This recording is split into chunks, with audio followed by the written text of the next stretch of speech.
Ja ne mogu da dam odgovor iz kog razloga,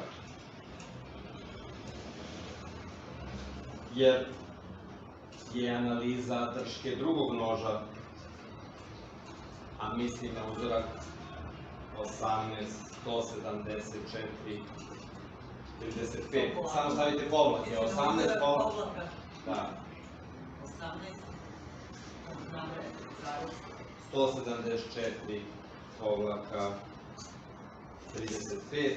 Aha, dobro, pošto svi počinju sa 18. Da, možete i 35, tako je. Samo bez ovoga do 18, samo stavite 35, jasno nam je sigurno da ne bi svi nosite te oznake, samo su ovi poslednji brojevi, samo stavite 35, bez ovoga 174.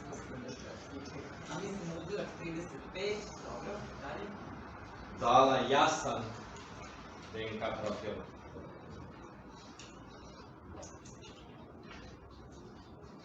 A obično se ovo dešava kod uzoraka, odnosno površina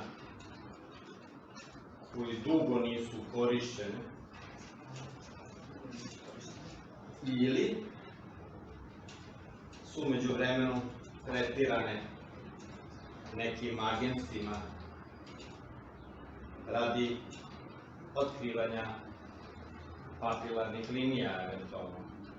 Mislim na cijanoakrilat. Cijanoakrilat.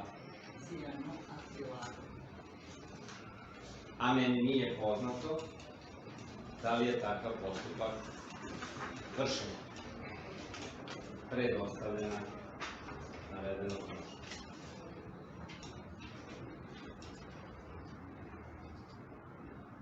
Znači, sudio sam da objasnim, to je neki tipa super lepak, on se nekada koristi za zbiranje papilarnih linija i on zna da napravi čudan izgled rezultata, odnosno da pobrka taj DNK, nekad manje, nekad više. Ja ne mogu decidno se izrazim oko toga, ali je činjenica da je na samoj dršci noža, na sva tri uzorka i samo na tri uzorka sa drške noža ovo izuzetno čudan rezultat. Znači, ovo, ja sam ga predstavio, ali meni je to, tako sam i rekao,